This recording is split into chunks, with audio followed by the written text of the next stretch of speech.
오늘의 헤드라인입니다. 우리나라 공공기관들이 개발도상국의 석탄 화력발전소에 거액을 투자해 수익을 올린다는 비판이 나오고 있습니다. 개도국의 환경 기준이 느슨해 공해 물질을 그대로 내뿜기 때문인데 공해 수출국이라는 오명을 피하기 어려워 보입니다. 일본 정부가 수출 규제 조치를 시행한 이후 처음으로 액체 불화수소 수출을 허가했습니다. 일본 정부가 규제를 풀었다기보다는 한일 2차 양자 합의를 앞둔 시점에 전략적 판단이 들어있다는 분석이 나오고 있습니다. 국내 연구진이 무선으로 전기를 공급해 경전철을 달리게 하는 데 성공했습니다. 제동할 때 에너지를 저장해 재사용할 수 있어 에너지 효율이 높고 터널 건설 비용도 절감할 수 있어 머지않아 상용화될 것으로 보입니다.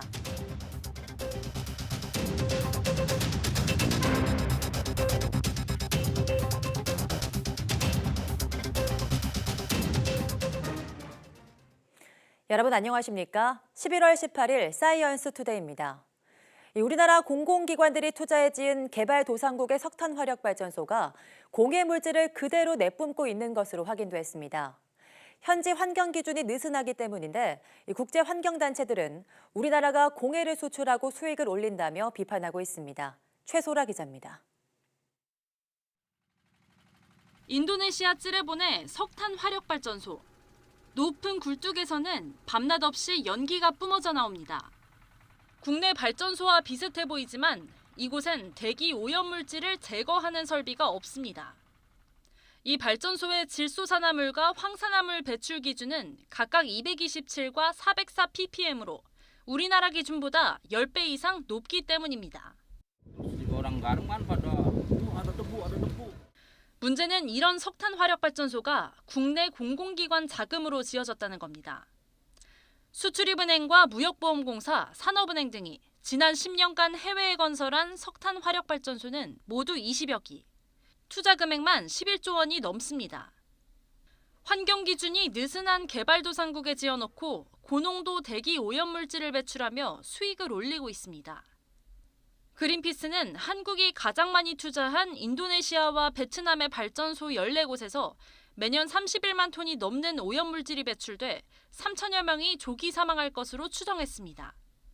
저희는 OECD 석탄화력 부문 양해 및 국제환경 기준을 엄격히 준수하여 석탄화력 발전 사업 부분에 대해서는 제한적으로 지원 중이다. 이런 일들이 발생했을 때 은행들의 반응은 현지 법에 저촉되지 않기 때문에 상관이 없다고 하고 있지만 사실은 그것은 굉장한 책임 방기이죠. 공공기관들의 무책임한 석탄 화력발전소 투자가 계속된다면 우리나라는 공해 수출국이라는 오명을 피하기 어려워 보입니다. YTN 사이언스 최소로입니다. 미세먼지가 심해지는 12월부터 이듬해 3월까지 미세먼지 집중 저감 대책을 시행하는 계절관리제에 국민 10명 중 8명이 찬성하는 것으로 나타났습니다. 국가기후환경회의는 국민 2,000명을 대상으로 미세먼지 국민인식 조사를 실시한 결과 이같이 나타났다고 말했습니다. 조사 결과를 보면 응답자의 78%는 계절관리제 시행에 찬성했고 반대는 5%, 보통은 17%로 나타났습니다.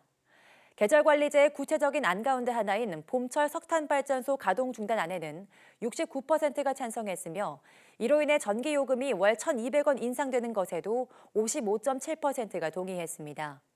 또 배출가스 5등급 차량의 도심 운행 제한에 대해서는 응답자의 73.5%가 찬성한 것으로 나타났습니다. 네, 온난화가 현재 상태로 계속되면 금세기 말 지구 모습은 어떻게 변할까요? 북극과 남극의 빙하가 대부분 소멸하고 한반도는 겨울이 사라질 것이란 전망이 나왔습니다. 정혜윤 기자입니다.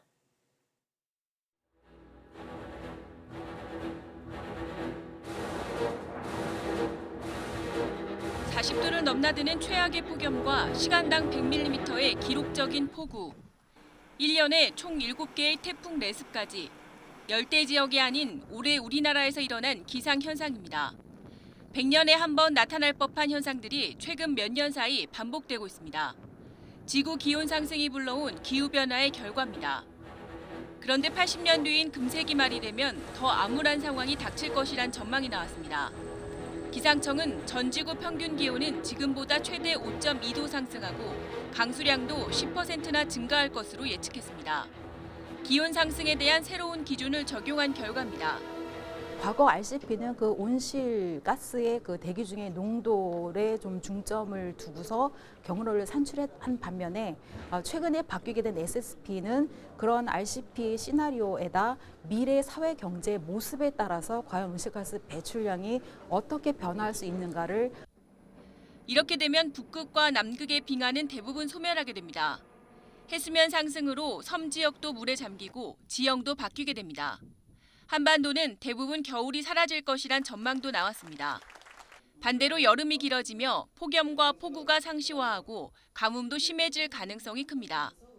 폭염 일수나 아열대 일수가 발생할 수 있는 길이 되게 많아지는 거거든요. 네네. 33도가 넘는 날이 지금 저희 한 7일 정도 되거든요, 서울이요. 네네. 근데도 이렇게 힘든데 그게 만약에 60에서 10배 정도 늘어났을 때는 지금 사회 경제 시스템으로는 유지할 수가 없는 거죠.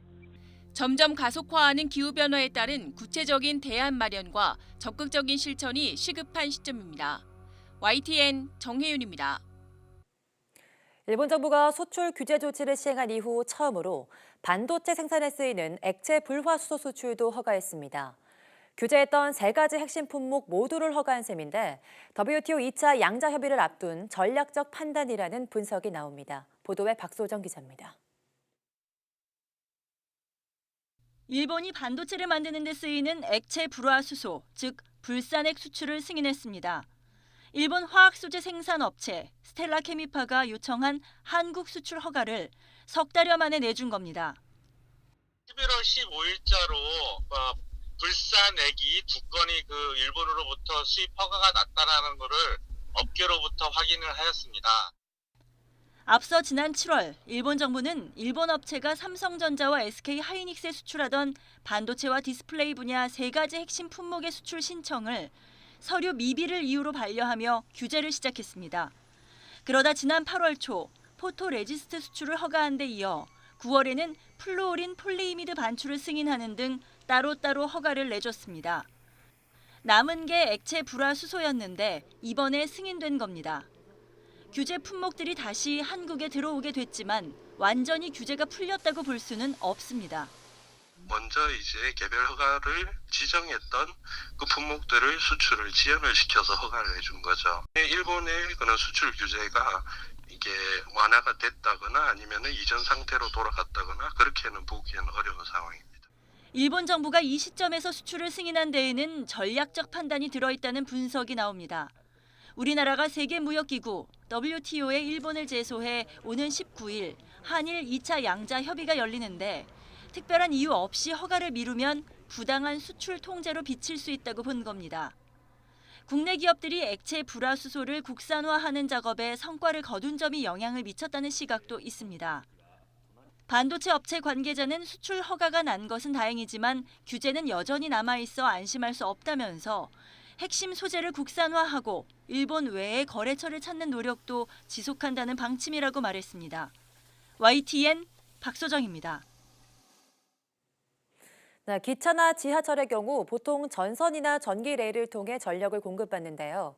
국내 연구진이 마치 스마트폰을 무선 충전하듯이 무선으로 전기를 공급해 경전철을 달리게 하는 데 성공했습니다. 이동은 기자가 보도합니다. 스마트폰을 올려놓으면 배터리가 충전되는 무선 충전 방식. 주로 가전기기에 쓰이던 이 기술이 이제는 기차에도 적용됩니다. 국내 연구진이 전선 없이 전기를 공급해 시속 50km로 경전철을 운행하는 데 성공한 겁니다. 연구팀은 지면에 고주파를 내는 전기 공급 선로를 설치하고 차량 밑에는 전력을 모으는 장치를 달았습니다. 여기에 대용량의 배터리를 장착해 전기를 공급받는 동시에 남는 전력을 저장할 수 있게 했습니다. 그러면 전체 노선의 30% 정도만 전기 공급 선로를 설치해도 배터리로 운행이 가능해집니다. 여기서 출발할 때 가속 에너지를 무선급전으로 직접 받아서 쓰고 배터리 에너지를 쓰지 않습니다. 그래서 그 구간에서 배터리 에너지가 거의 줄지 않고요. 왔다 갔다 계속 해도 에너지가 크게 줄어들지 않습니다. 이 시스템은 기존 방식과 달리 제동할 때 생기는 에너지를 저장했다가 쓸 수 있어 에너지 효율이 높습니다. 또 차량과 선로에 접촉이 없어 유지 보수가 쉽고 미세먼지 발생도 적습니다. 특히 지하철에 적용하면 열차 위 전선이 들어가는 공간을 없앨 수 있어 터널 건설비를 5% 정도 줄일 수 있습니다. 가선을 없애기 때문에 실제로 지하철이라든가 터널을 건설할 때 건설 비용을 대폭 절감할 수 있고요. 그러다 보니까 철도의 어떤 사업성을 높이는 것도 굉장히 큰 의미가 있다 볼 수 있습니다. 연구팀은 경전철을 이용해 기술에 대한 신뢰도를 높인 뒤 오는 2022년에는 KTX와 같은 고속철도에도 무선 전기 공급 기술을 적용할 계획입니다. YTN 사이언스 이동은입니다.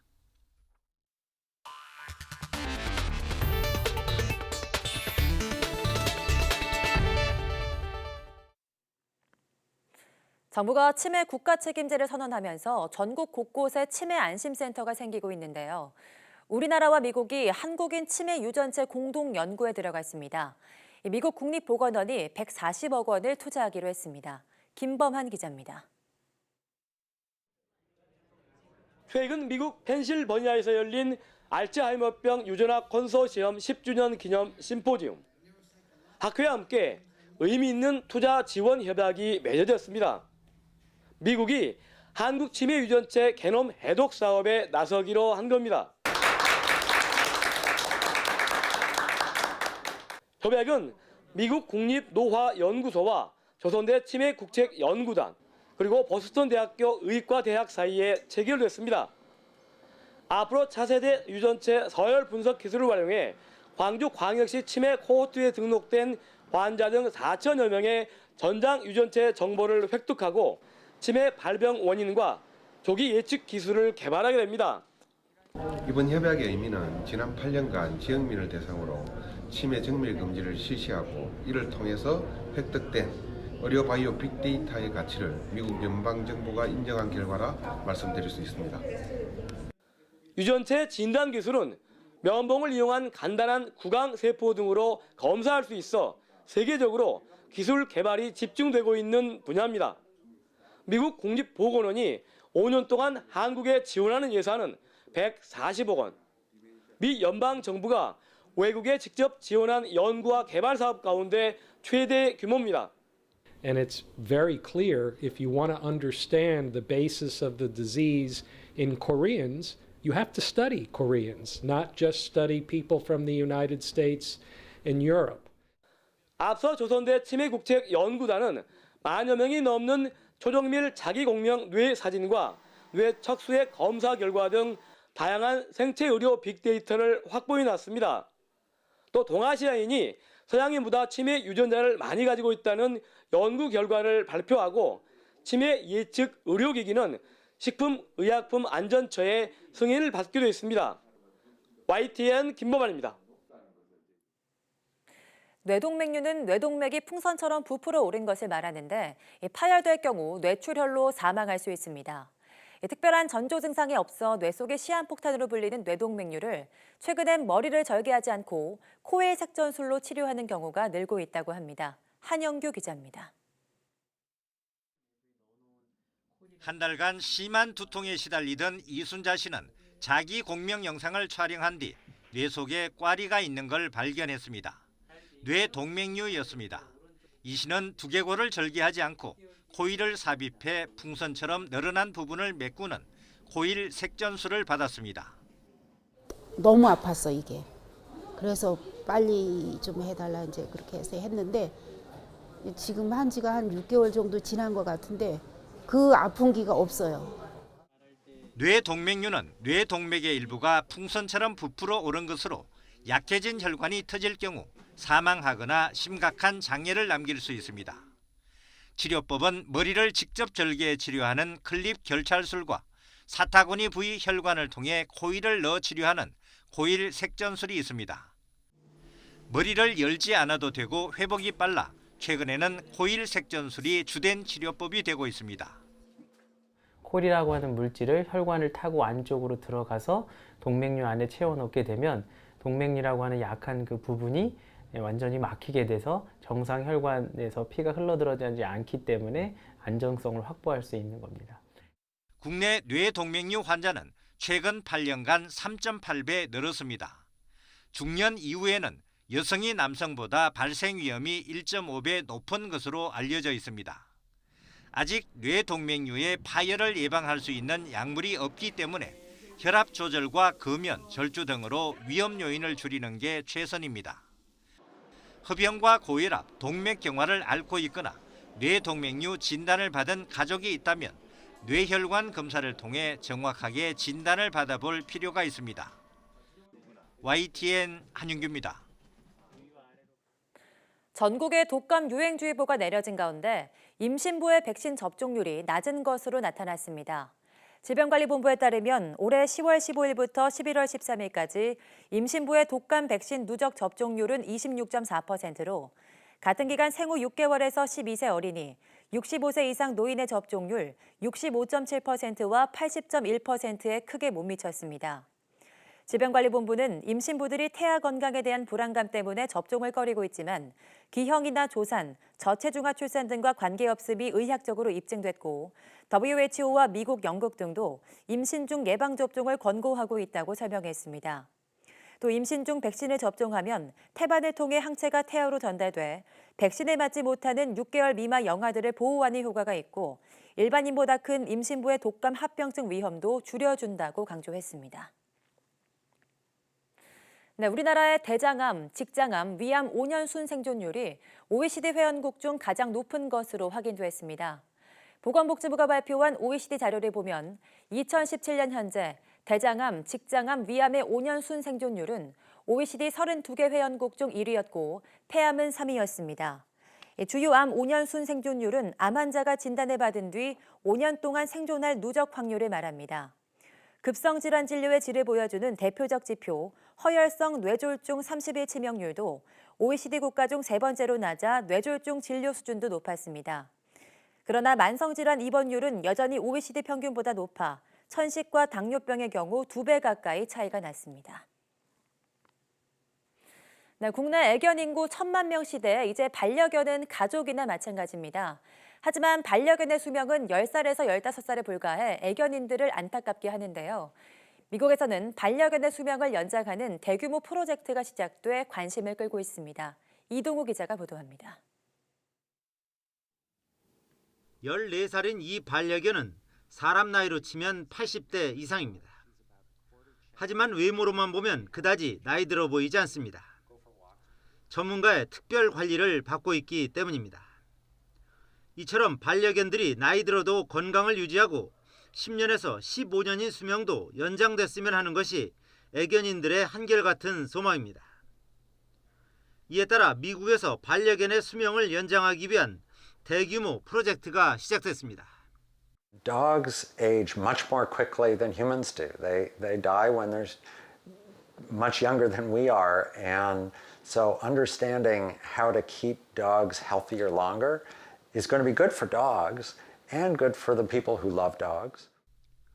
이 프로젝트에는 270억 원이 투입되며 실험을 위해 1000여 마리의 반려견을 모집할 계획입니다. 모집한 반려견은 노화 방지 알약을 복용하는 등 평생 다양한 실험과 관찰을 받아가며 수명 연장 연구에 도움을 줄 예정입니다. My research group particularly prefers to study pet dogs as compared to dogs in a laboratory setting because pet dogs live in diverse environments and eat diverse food and have diverse exercise schedules very much like their human owners. 이를 통해 견종마다 적정한 식사량은 어떤 것인지, 운동과 운동 종류가 수명에 어떤 영향을 미치는지도 연구할 계획입니다. 이번 프로젝트는 생명윤리학자와 동물복지 전문가 등의 감시도 받게 됩니다. 이번 프로젝트를 통해 애견인의 소망인 반려견의 수명 연장이 가능할 것인지 관심이 쏠리고 있습니다. YTN 이동호입니다.